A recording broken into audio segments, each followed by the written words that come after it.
Cerca de 350 milhões de pessoas no mundo têm depressão.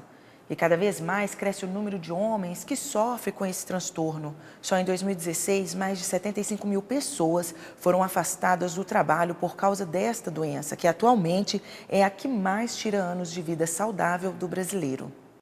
Conhecida como mal do século XXI, a depressão é uma doença que avança no mundo moderno. Mas o que é a depressão? A depressão é um estado emocional que o indivíduo apresenta, uma falta de energia, uma falta de sono, falta de apetite, baixa autoestima, onde ele começa a perder a energia dele e a vontade mesmo de fazer muitas coisas. Segundo o Ministério da Saúde, cerca de 350 milhões de pessoas no mundo sofrem com transtorno emocional. Se não for tratada, a depressão pode levar ao suicídio. De acordo com a psicóloga, os homens pertencem ao grupo que apresenta o maior índice da doença. Porque os homens, eles são mais reservados, são mais introspectivos, eles têm essa dificuldade de poder falar desse sentimento, eles acabam guardando muitas coisas e o índice, inclusive, de suicídio é a figura masculina. A depressão pode se manifestar em 3 estados: leve, moderada ou grave. Em alguns casos, ela aparece depois de um período prolongado de estresse. E foi durante um estado grave de depressão que este homem decidiu procurar ajuda. Mesmo sofrendo, escolheu superar o problema sem a ajuda de medicamentos. Como você define a depressão?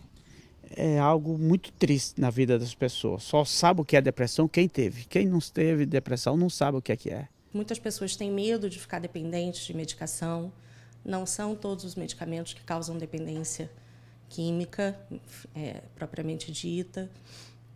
Alguns realmente causam, mas não são os que tratam exatamente a depressão. Boas-vindas. Bem-vindos a mais uma reunião de NA Neuróticos Anônimos. Há mais de 20 anos, o paciente frequenta as reuniões dos Neuróticos Anônimos, uma irmandade formada por homens e mulheres que compartilham as experiências relacionadas aos problemas emocionais. Manter o anonimato faz parte das regras para quem pretende fazer parte do grupo. A troca de experiências entre eles passa a ser o caminho para a reabilitação. Neuróticos Anônimos é uma mudança de comportamento. E foi a esse comportamento que eu fui aprendendo dentro das próprias reuniões.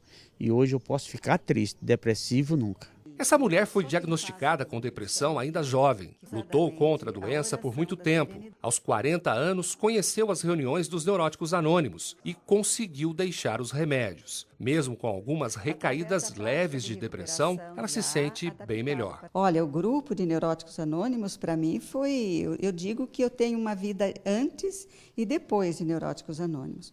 Era um medo terrível e desinteresse mesmo. Parece que a vida foi perdendo a graça, perdendo o sentido. Segundo a médica, quando surgirem os primeiros sintomas de depressão, o paciente deve procurar primeiro a ajuda de um psiquiatra. Procura um psiquiatra, ele vai avaliar a necessidade de um medicamento e, muito provavelmente, na grande maioria dos casos, vai encaminhar para a psicoterapia também.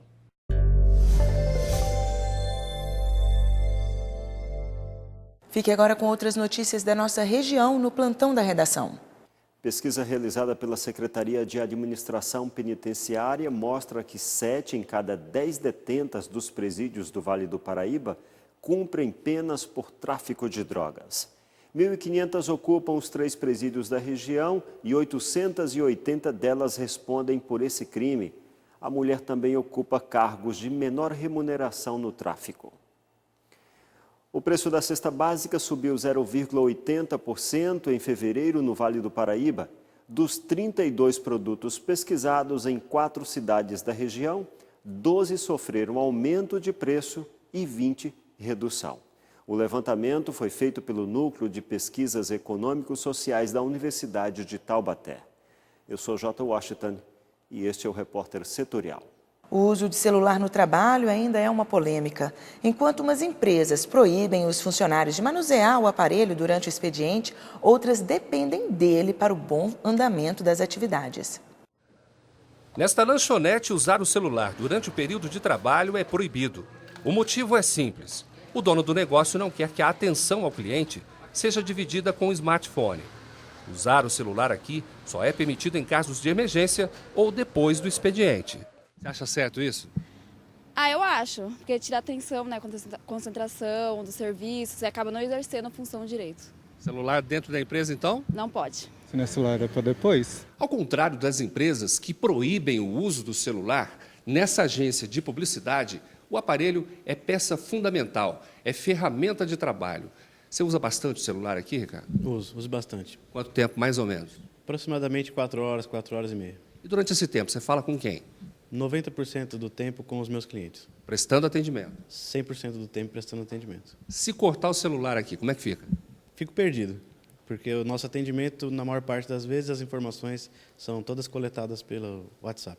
O aplicativo WhatsApp se tornou um dos principais canais de interação com o cliente, que avalia o conteúdo de tudo que está sendo produzido. Cerca de 10 profissionais trabalham no local. Além de campanhas e criação de peças publicitárias, a agência é especializada em organização de eventos. 90% dos negócios são fechados pelo celular. Deixa eu te perguntar, então, tá certo? Você vem aqui hoje à tarde pra gente acertar isso? Que horas mais ou menos você está vindo aqui?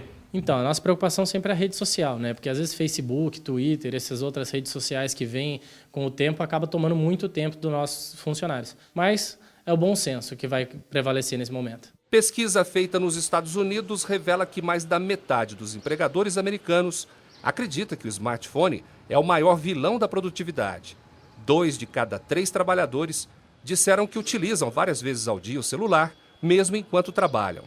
Para o especialista em Direito do Trabalho e Previdência, o empregador pode, sim, se achar necessário, proibir o uso do celular no ambiente corporativo. Aliás, o empregador, ele como diretor, né, ele tem o poder e, em situações específicas, eu diria até o dever de fazê-lo. Segundo o advogado, o funcionário que usar o celular de forma abusiva e sem permissão da empresa poderá ser demitido e por justa causa. Mas para que haja punição, eu acredito que tenha que haver uma situação mais regrada, porque o empregador realmente crie maneiras, porque o empregado realmente não se sentir surpreso diante da situação. Lá no seu trabalho é permitido usar celular ou não? Não pode. Não no horário de serviço. No horário de serviço não pode usar, não. Das 9 às 6 não pode usar, nem mexer no celular. Se usar? Se usar é advertência. Advertência, né? No ato. Painéis sonoros ajudam deficientes visuais a usarem transporte público. A seguir.